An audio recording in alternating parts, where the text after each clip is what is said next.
नमस्कार, आप देख रहे हैं न्यूज़ 28 भारत। रूबरू कार्यक्रम में आज हमारे साथ है वाल्मीकि समाज के बड़े वकील तरुण सोदे।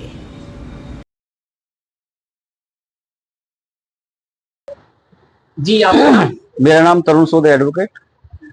वकील साहब, आप वाल्मीकि समाज का प्रतिनिधित्व करते हैं। क्या कारण है कि वाल्मीकि समाज में इतने पढ़े लिखे लोग होने के बावजूद भी इनको कहीं पे इंसाफ नहीं मिल पाता? देखिए, वाल्मीकि समाज में पढ़े लिखे लोग हैं, लेकिन कम परसेंटेज में हैं पढ़े लिखे लोग, और वो संघर्ष करना नहीं जानते कि किस तरह संघर्ष करा जाता है, किस तरह लड़ाई लड़ी जाती है। जो कौम पढ़ती है वो लड़ना जानती है, जो कौम पढ़ी लिखी नहीं है वो लड़ना नहीं जानती। तो दलित समाज में वाल्मीकि की बात की जाए तो ये पढ़ा लिखा कम है समाज, दूसरे पेशों में ज्यादा लगा हुआ है। तो इसी तरह एक हमारे पास मामला आया था ग्राम चोरावाला का। तो वहां पे दलित समाज के लोग हैं, वाल्मीकि समाज, उनकी शमशान भूमि दूसरे लोगों ने, दबंग लोगों ने दबा रखी है। हम उसके संबंध में एसडीएम साहब से भी मिले कई बार, और हमने एक लेटर भी लिख के दिया। उस पर पता नहीं चल पा रहा क्या कार्रवाई हो रही है या नहीं हो रही है। कई हम भाजपा मंत्रियों से भी मिले, जो भाजपा में सांसद हैं, चंदन चौहान से हम टीम को लेकर गए, लेकिन उस पर कोई भरोसेमंद कार्रवाई नहीं हो पा रही। तो क्या कारण है सर कि कार्रवाई नहीं हो पा रही? ये है ना, दलितों को सोचते हैं दलित है, कीड़े मकोड़े हैं, इन पे कोई प्रेशर पड़ता नहीं है, ना इनके आदमी सरकार में है। अब ये देखिए, वाल्मीकि समाज बीजेपी को लगभग 99%, एक दो की तो कहता नहीं, बीजेपी का कट्टर वोटर है, और बीजेपी ने आज तक कोई सम्मान देने का काम ही नहीं किया। तो ये मैं कहना चाहता हूं इन समाज के लोगों से, भैया कब जागरूक होगे, कब अपने अधिकारों की मांग करोगे, कब अपने लिए लड़ोगे? अगर आप अपने लिए नहीं लड़ते तो लोग बाग ऐसे ही आपका शोषण करते रहेंगे, मंत्री विधायक और सब लोग आपका शोषण करते रहेंगे।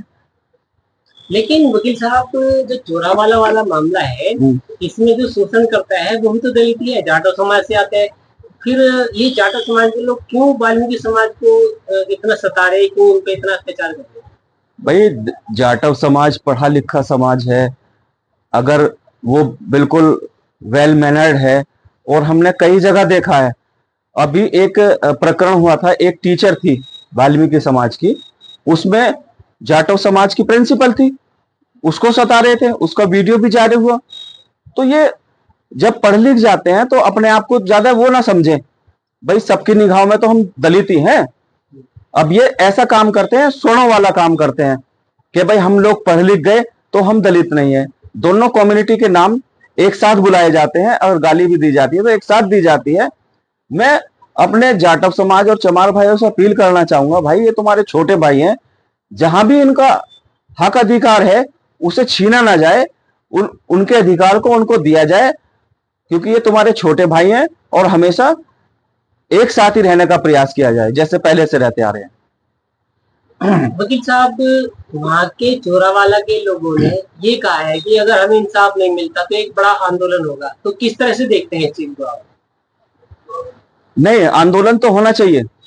अगर कोई वाल्मीकि समाज की शमशान भूमि या उसके कब्रिस्तानों पर कब्जा करता है तो आंदोलन तो बनता है, क्योंकि 50-60 सालों से उनका वहां पर प्रतिनिधित्व है। वो अपने मुर्दे दफनाते, बच्चों को दफनाने का है, और उनका शमशान घाट अपने जो उनके समाज के लोग हैं, क्योंकि गांव में तो अलग अलग शमशान घाट बने हुए हैं, अगर इनके शमशान घाट नहीं रहे तो ये अपना मुर्दा कहां दफनाएंगे?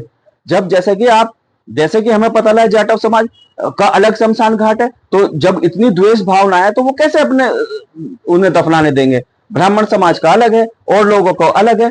तो मैं पूछना चाहता हूं एसडीएम साहब से भी, इस शासन से भी, इस प्रशासन से भी, कि दलित वाल्मीकि की आवाज क्यों नहीं सुनी जाती, क्यों नहीं समझा जाता उनकी बातों को? वकील साहब, जैसे कि आपने बताया, वाल्मीकि समाज 99% भारतीय जनता पार्टी का वोट करते हैं, और जबकि दूसरा समाज है, दूसरे समाज के लोग वोट देते भी नहीं, फिर भी वाल्मीकि समाज को इतनी तवज्जो क्यों नहीं देती ये सरकार? देखिए, जो कौम जागरूक नहीं होती उस कौम को कभी तवज्जो नहीं मिलती। जो जागरूक कौम होती है, अब भारतीय जनता पार्टी को यह पता है कि ये तो हमारे वोटर हैं ही और दूसरे हमारे वोटर नहीं है, तो उन्हें मनाओ। हमने कभी नाराज होना सीखा ही नहीं भाई। जिस दिन हम नाराज होना सीख जाएंगे और अपने हक और अधिकार की बात करना सीख जाएंगे, उस दिन सरकार घुटनों पर आ जाएगी। ये है ना, वो कैडर के लोग हैं। और लोग, अब देखिए आप, हमारे जाटव भाई, चमार भाई आज बीजेपी में कैबिनेट में हैं और बीजेपी को कितना वोट करते हैं, लेकिन एक वाल्मीकि समाज जो भरपूर वोट करता है, लेकिन उनका एक सभासद तक नहीं है। मंत्री की तो बात छोड़ दो। तो ये प्रदेश सरकार को, भारतीय सरकार को जताना होगा, बताना होगा कि हम जाग चुके हैं, हम जो है अपने हक अधिकार के लिए लड़ना जानते हैं, तब जाके हमें हक और अधिकार मिलेंगे। समाज के लोगों को कुछ संदेश देना चाहोगे सर? भाई समाज के लोगों के लिए तो एक ही संदेश है मेरे भाइयों, संगठन में बहुत बड़ी शक्ति है। जो समाज संगठित होता है वो ही संघर्ष कर सकता है। बिना संगठन के आप संघर्ष भी नहीं कर सकते।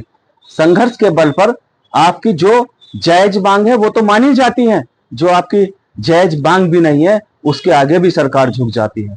वर्गीकरण का मामला आ रहा है, मैं इस पर भी बोलना चाहूंगा जब बात चल रही है। जो दलित, वाल्मीकि और हमारे जाटव भाइयों को अलग अलग आरक्षण देने की बात कर रही है, इसमें किसी का आरक्षण खत्म नहीं हो रहा, लेकिन जो कम्युनिटियां पीछे रह गई हैं एससी समाज की होते हुए, अगर उन्हें अलग आरक्षण मिल जाएगा तो उनका भी प्रतिनिधित्व हो जाएगा सरकार में। तो हमारी लड़ाई ना जाटव भाई से है ना चमार भाई से है, हमारी तो सुप्रीम कोर्ट और सरकार से बात है। हम तो उन्हें बताना चाहते हैं कि भाई जो हमारा अधिकार है हमें दे दो। उत्तर प्रदेश में भाजपा की सरकार है, हम योगी आदित्यनाथ जी से मांग करते हैं, भाई आपकी सरकार है, आपके हाथ में सब कुछ है, प्रदेश के पाले में बॉल फेंक रखी है, तो आप उत्तर प्रदेश में क्यों वर्गीकरण का मामला लागू नहीं करते? तो हमारी तो यही समस्या है भाई, एकजुट हो जाओ।